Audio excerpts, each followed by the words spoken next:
Здравствуйте, это новости Татарстана в субботу. В студии Елена Зинатуллина. И вот о чем расскажем в выпуске. Важные поручения и критика ряда районов. Если есть у нас вопросы к главам, лучше с главой разберемся. О чем говорили на совещании в Доме правительства, расскажет Рамиль Галиуллин. Праздник плуга и народа. Очень интересный праздник сегодня. Немножко отличается, чем в прошлом году. Дружнее, интереснее, веселее. Как в Мамадышском районе соединили древность и современность, увидел Рамиль Шайдуллин. Праздник тех, кто ежедневно приходит на помощь. Сразу же, как я начала работать, я приняла этих детей, несмотря на их заболевания, на их диагнозы. Сегодня в республике отметили День социального работника. Кто получил награды, расскажет Искандер Гималдинов.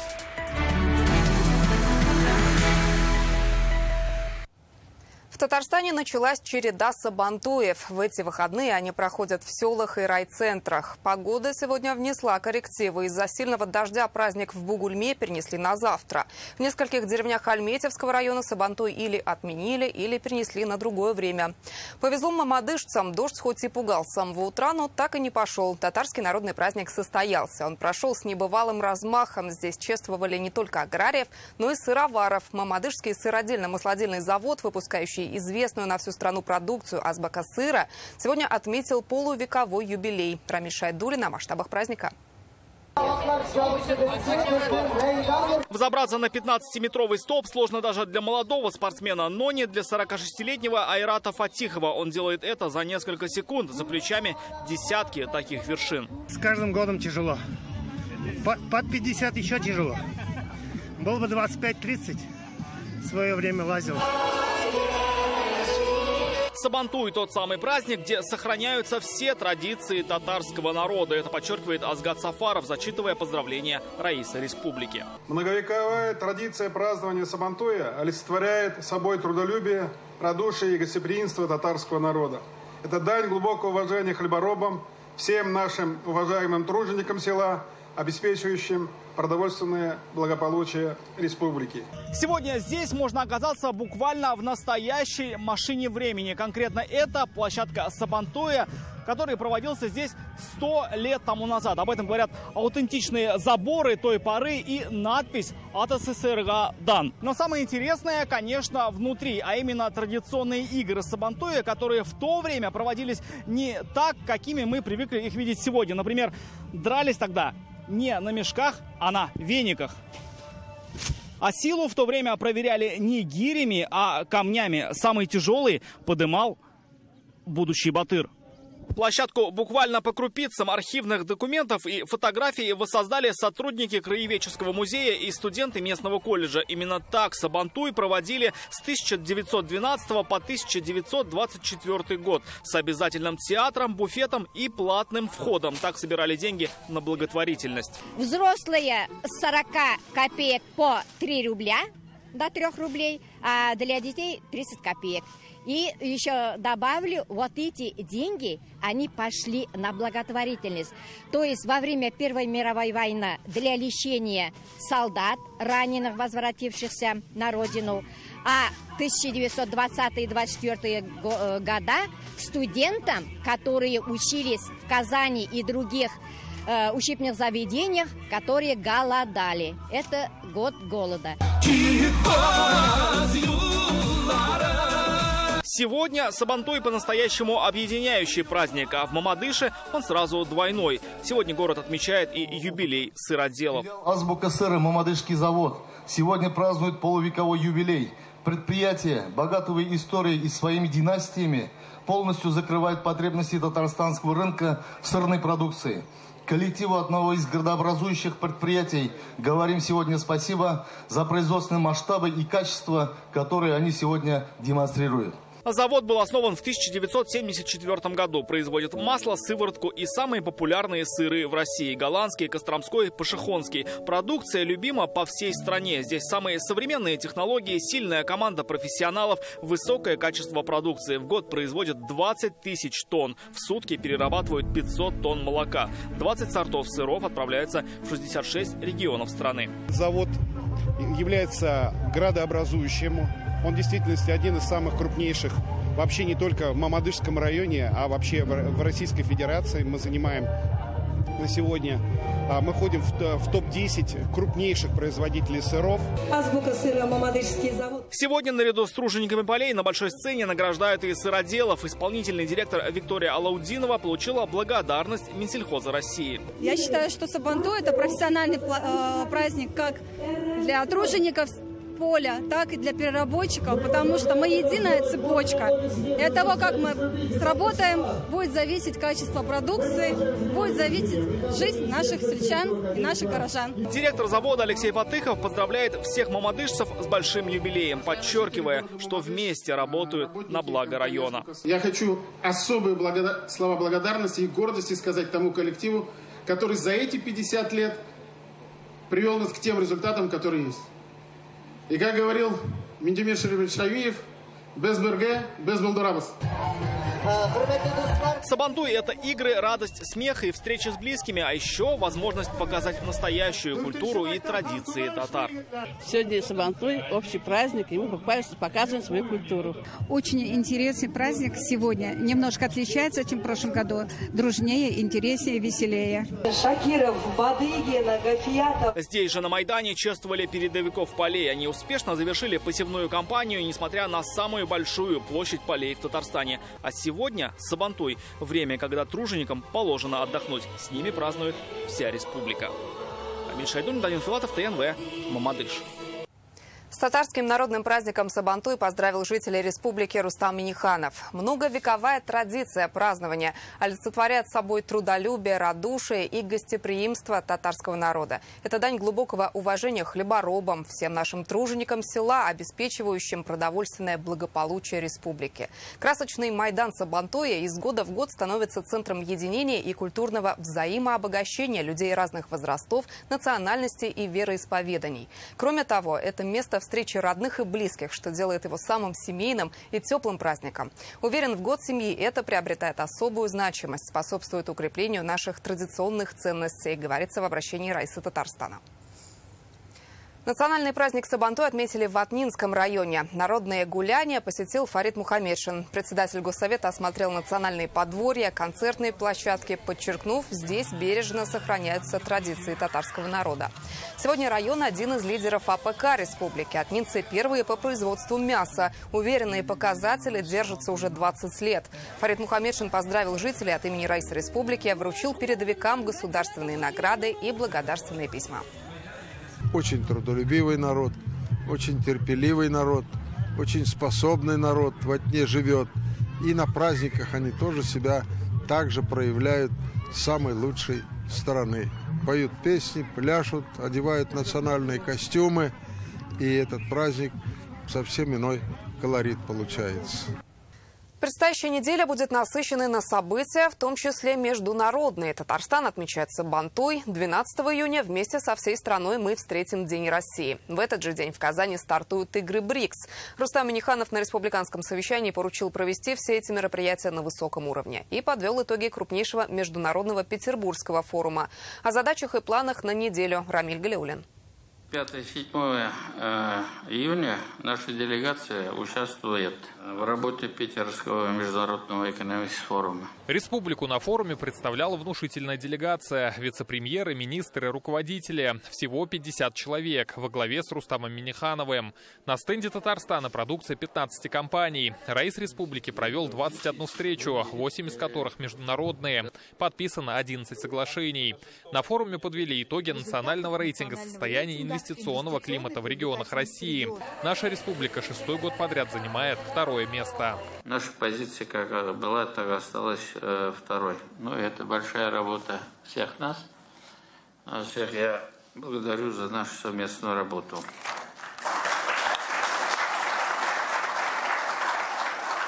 В Татарстане сегодня стартовала череда Сабантуев. В эти выходные праздник плуга пройдет в селах и райцентрах. Он долгожданный и любимый не только для татар. Он сегодня объединяет представителей разных национальностей и вероисповеданий, создает особую атмосферу дружбы и взаимопонимания. Но это и еще раз возможность подчеркнуть единство народов нашей страны. Рустам Минниханов поручил достойно провести Сабантуй, а в среду страна отметит главный государственный праздник – День России. Запланированные в рамках празднования Дня России мероприятия важно провести на самом высоком организационном уровне, опять-таки с обеспечением всех вопросов безопасности. В этот же день торжественно откроют спортивные игры стран БРИКС. Большим международным событием Казань будет жить почти 2 недели, с 12 по 23 июня. Задействованы 15 спортобъектов города, еще один в Москве. Будет разыграно 387 комплектов медалей по 27 видам спорта. Ожидается более 3500 спортсменов. И 1500 мы ждем официальных лиц. Россия принимает мультиспортивное событие в рамках председательства в БРИКС. Гости прибудут из 100 стран. Большие делегации из Индии, Китая, Бразилии, Ирана и Арабских Эмиратов. Мероприятие серьезное и очень важное, подчеркнул Раис Республики. И призвал приложить все усилия, чтобы турнир прошел на высшем уровне. Рамиль Галиуллин, Лина Зинатульна, ТНВ, Казань. Рустам Минниханов раскритиковал глав районов, не следящих за порядком в общественных пространствах. Если ситуация не изменится, будут приняты жесткие меры. Все эти заявления прозвучали в Доме правительства после доклада директора Института развития городов. По словам Наили Зинатуллиной, 7 районов республики не подготовили парки и скверы к лету. Проблемы с общественными пространствами в Алексеевском, Отнинском, Камско-Устинском, Лениногорском, Сармановском, Тетюшском и Черемшанском. Большинство замечаний связано с вандализмом, последствия которого никто не устраняет. В Камском-Устье каждые выходные скапливается мусор. В Лениногорске санузел уже 4 года закрыт от горожан и используется как склад, а фонтан до сих пор не очищен и не включен. В Сарманово вместо песка на детской площадке бетонная плита. Все замечания должны устранить до 12 июня, подчеркнул Раис Республики. Уважаемые главы, с таким отношением, конечно, к реализованным объектам мы вряд ли с вами сохраним парки даже в гарантийный период. Все замечания, выявленные во время обходов, необходимо устранить в срок до 12 июня, либо ранее в соответствии с каждым замечанием. Это все публично надо донести до населения, чтобы люди знали, почему мы в этих районах не работаем. Но из-за того, что неорганизованный руководитель, люди же не должны страдать. Лучше мы должны с руководителем разобраться. Мы же хотим людям сделать что-то доброе, приятное. Это другое качество жизни. Это другая культура наших людей. Программа должна работать. Если есть у нас вопросы к главам, лучше с главой разберемся, чем наказывать район. План по жилищному строительству в Татарстане выполнен на 70%. Введено больше 2 миллионов квадратных метров. Об этом рассказал глава Минстроя на республиканском совещании. Из 56 соципотечных домов сданы 25. Больше половины работ выполнено по строительству объектов образования и здравоохранения. Из 64 общественных пространств благоустройство стартовало на 52. Также Марат Айзатуллин озвучил результаты санитарного двухмесячника, когда стройки проверяли на соблюдение экологического законодательства. Без нарушений не обошлось. Инспекция Госстройнадзора провела 106 проверок, по итогам которых составлено 111 протоколов. Прошу руководителей муниципальных образований, заказчиков, застройщиков и подрядчиков обеспечить своевременную уборку территорий и поддерживать их чистоту на протяжении всего времени работы. На Донбасс прибыла партия гуманитарного груза из нашей республики. Она доставлена для татарстанских бойцов. 2 санитарных УАЗа предназначены для военных медиков татарстанских полков. Машины оборудованы всем необходимым для работы в полевых условиях. Подробности в материале Алины Сулеймановой. Бойцы татарстанских полков, наши военные медики приехали навстречу в Луганск прямо с передовой. Очередная помощь нашим ребятам, которые сражаются здесь, защищают нашу родину от этой коричневой чумы, прибыла на Луганскую землю благодаря помощи министра здравоохранения Татарстана Марсель Мансуровича. 2 автомобиля уходят нашим ребятам. Помощь татарстанским бойцам. Помимо 2 санитарных автомобилей марки УАЗ были доставлены и лекарственные препараты. Если надо будет помощь, срочная эвакуация раненых, где медвзвода не могут, например, ее осуществить, эта машина будет непосредственно участвовать в вывозе раненых, и мы эту машину как бы ждали. Наконец-то она до нас добралась. Спасибо за предоставленную помощь всем неравнодушным, Министерству здравоохранения республики.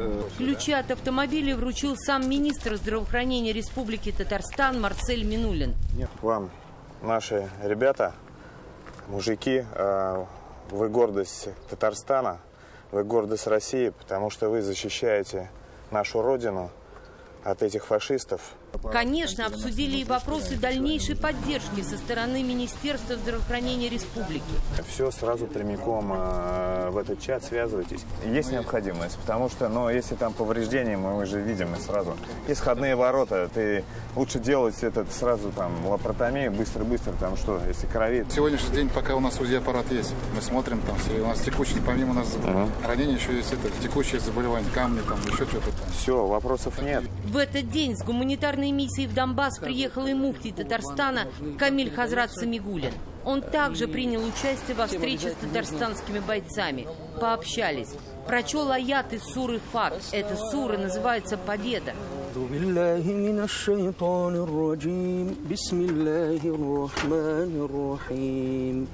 Это уже 6-я поездка в ЛНР делегации Духовного управления мусульман Республики Татарстан.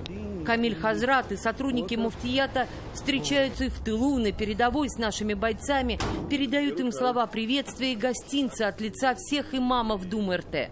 Вот как раз параллельно у нас тоже едут машины с помощью. Есть ребята, которые целенаправленно заказывают, когда нужны пауэрбанки, нужны какие-то спальные места, то есть халяльное продовольствие и так далее. И все это собирается у нас с районов. И мы видим, как люди не остаются в стороне, хотят, то есть все делают что-то для этой нашей великой общей победы. Поэтому обязательно не забывайте о нашем Творце, потому что и в книгах говорится «Бейн аль-Магриби валь-Айша яфалю Аллаху ма яша». Даже за короткое время, как между вечерней и ночной молитвой, Всевышний может делать все, что пожелает. То есть самое важное, чтобы вера была в нас, и мы обращались к Нему, и только Он может дать нам всем с вами победу. Поэтому мушлар и гитляр, желаем вам успехов, и чтобы побыстрее вернулись, не вернулись, Аллах берса с победой. Алина Сулейманова, Андрей Ключников, ТНВ. На базе Республиканской клинической больницы Татарстана открыли военный госпиталь. Сюда везут раненых, бойцов со всей России, а также новых территорий. Им проводят сложнейшие операции, чтобы любой ценой сохранить жизнь и здоровье. Цифры говорят сами за себя. 3000 операций и ни одного летального исхода. О чем раненые просят врачей и что забирают с собой из госпиталя в качестве трофея, расскажет Алия Хайрудинова. В Екатеринбурге недели 2, наверное, провалялся. Там ничего не делали, а здесь уже взялись. Тяжелая операция.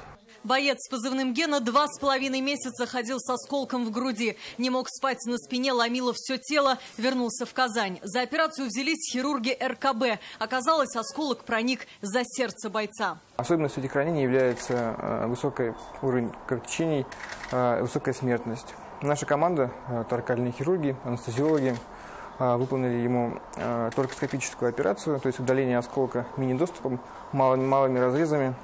Сейчас пациент находится на восстановительном этапе лечения.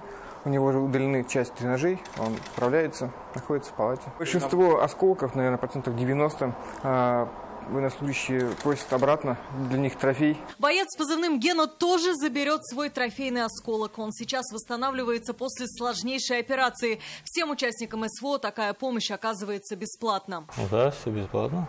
Не за что деньги не берут здесь. Вот после операции получше стало. Самое главное выздороветь и все.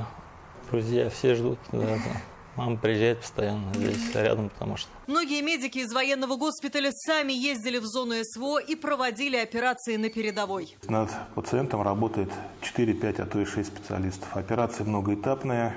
По 4-5 операций переносят наши пациенты. Например, чтобы сохранить конечность, у нас было недавно выписаны пациенты, которым удалось сохранить конечность. Хотя там все были показания к ампутации, они лежали по 7 месяцев. К нашей чести могу сказать, у нас уже более 3000 пациентов прошло, и ни одного погибшего не было. 3 30% военнослужащих, проходящих лечение из Татарстана, 70% раненые из других регионов. Операции колоссальные делаем, риски большие тоже для здоровья, но тем не менее мы их всех вытягиваем. Самого стойкого бойца, говорит Михаил Бурмистров, выписали 2 недели назад. Он получил 12 ранений. После поправки вновь уехал на СВО. И многие, говорят врачи, просят их быстро подлатать, чтобы вернуться к своим. Алия Хайрудинова, ТНВ, Казань. В Казани озвучили самые частые нарушения при госзакупках. Это завышение объема выполненных работ, принятие более дешевого или некачественного товара и закупка без торгов. В некоторых случаях есть и коррупционные факты. Только в прошлом году Счетная палата выявила нарушений на 284 миллиона рублей. Так, в Нурлатском районе для благоустройства использовали дешевые материалы. С такими же нарушениями выявили еще один объект. На 1 июня в Татарстане общая сумма закупок составила 70 миллиардов 400 миллионов рублей. Сегодня в России отмечается День социального работника. Всех сотрудников этой сферы в своих социальных сетях поздравил Рустам Минниханов. Самых неравнодушных и отзывчивых с праздником. Выдержки вам, силы и терпения. Вы делаете мир лучше, отметил Райс Республики. В Татарстане сегодня праздник отмечают 8 тысяч социальных работников. Ежедневно они оказывают помощь инвалидам, пожилым людям, ветеранам, малообеспеченным и многодетным семьям. В их обязанности входит готовка, уборка, покупка продуктов, лекарств и уход за подопечными. Сегодня в Дербышкинском детском доме-интернате поздравили соцработников и вручили награды. Дербышкинский детский дом-интернат работает с 1976 года и помогает освоиться детям-инвалидам в возрасте от 4 до 23 лет. Здесь проживает 139 ребят. За каждым требуется особенный уход. Здесь есть массажные, развлекательные и медицинские комнаты, свой питомник и веранда на улице. Алия Валиуллина работает в детском доме-интернате 4-й год. Многим заменяет маму. Говорит, среди воспитанников есть скульпторы и художники. Увлекаются садоводством. Дети есть разные, конечно, с характерами разные, конечно, с разными диагнозами. Но работать с ними как бы одно удовольствие. Они не особо отличаются от особенных, от таких простых детей. Они точно такие же, они точно так же, хоть и на коляске, они точно так же работают, они все понимают. Гузель Хабибуллина здесь работает с мамой и сестрой. Все они воспитатели. Уже более 17 лет она помогает детям-инвалидам. Сейчас я уже точно прям уверена, что я выбрала точный свой путь. Это мое. Если раньше как-то в молодости я еще как-то сомневалась, не мое, то сейчас уже точно прям уверена, что это мое, это я люблю детей. Зилия Абдеева тоже работает в интернате 17 лет. Пришла еще студенткой, уже не представляет свою жизнь без помощи детям. Я приняла этих детей, несмотря на их заболевания, на их диагнозы. Я настолько полюбила этих детей, что для меня разницы нет, какие они. Они наши, они все наши. Мы должны тоже заботиться о таких детях. И, знаете, они эмоционально тянут к себе. Эти детки настолько добрые, настолько отзывчивые, и у них в душе нету зла. Сегодня социальных работников поздравили и поблагодарили за труд. Вручили правительственные награды. Большую дорогу мы с вами прошли, большую дорогу мы идем. Я, конечно, пользуясь вашим присутствием, хотела бы сказать слова благодарности моим коллегам. К нам не приходят люди с какой-то радостью, очень редко. К нам, наверное, люди в основном приходят с какой-то проблемой. И не всегда, наверное, есть возможность решить ее тут же помочь. Но благодаря вашему доброму слову, вашему широкому сердцу, доброй душе, все равно вы даете надежду. И вот за это я вас и благодарю. Сейчас в республике работают 112 реабилитационных центров, домов, интернатов, детских приютов. Свой профессиональный праздник сегодня отмечают 8 тысяч работников службы. Искандер Гималдинов, Владимир Гурьянов, ТНВ, Казань. Интернет-версию итогов прошедших 6 дней читайте на сайте газеты «Реальное время». Еще больше информации в нашей группе ВКонтакте и Телеграм-канале. До встречи.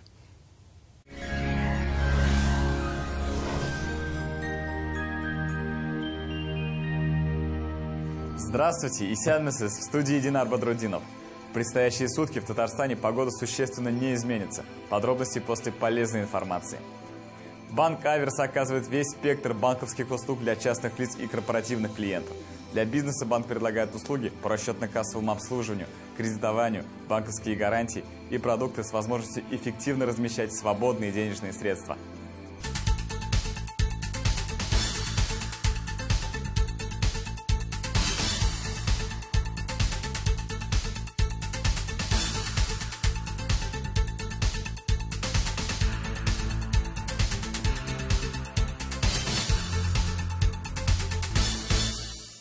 По данным сервиса Яндекс.Погода, в Варске, Балтаси и Высокой горе будет облачно с прояснениями, временами дождь. Температура днем плюс 24-25, ночью плюс 12-14 градусов.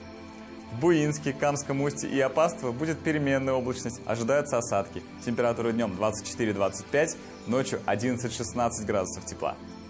В Чистополе, Нурлате и Новошишминске облачно с прояснениями, без осадков. Температура днем плюс 24-26, ночью плюс 12-15. В Набережных Челнах, Менделеевске и Агрызе переменная облачность, временами осадки. Днем 24-25, ночью около 13-15 тепла. В Альметьевске, Бугульме и Урусу температура днем 23-25 градусов выше нуля. Ночью 13-14. Здесь облачно с прояснениями, без осадков. Комфортную погоду обещают и в туристических городах республики. В Свияжске температура днем 24, ночью 13 градусов тепла, будет облачно, без осадков. В Болгаре днем 24 градуса, ночью около 14 градусов выше нуля. Здесь облачно, местами дожди. В Елабуге температура еще выше, плюс 26 градусов днем, ожидается переменная облачность, дождей не прогнозируют. Ночью 15 градусов тепла. Казанская швейная фабрика «Лилианс» – молодая, динамично развивающаяся компания. Расширение и модернизация производства дает возможность идти в ногу со временем, удовлетворять интересы и спрос клиентов во всех регионах нашей большой страны. «Лилианс» – это красивая, качественная, а главное удобная одежда для дома и отдыха. «Лилианс» – будь красивой всегда и везде. ТЦ «Южный», 2 этаж, ТЦ «Паркхаус», 1 этаж. Эмис. Время добрых дел. Специальное предложение на Курбан-Байрам. При покупке одной бутылки Эмис Таврический следующее будет в подарок. Эмис. Вся польза темных сортов винограда в одном напитке. Эмис. Время добрых дел. Специальное предложение на Курбан-Байрам. При покупке одной бутылки Эмис Таврический следующее будет в подарок.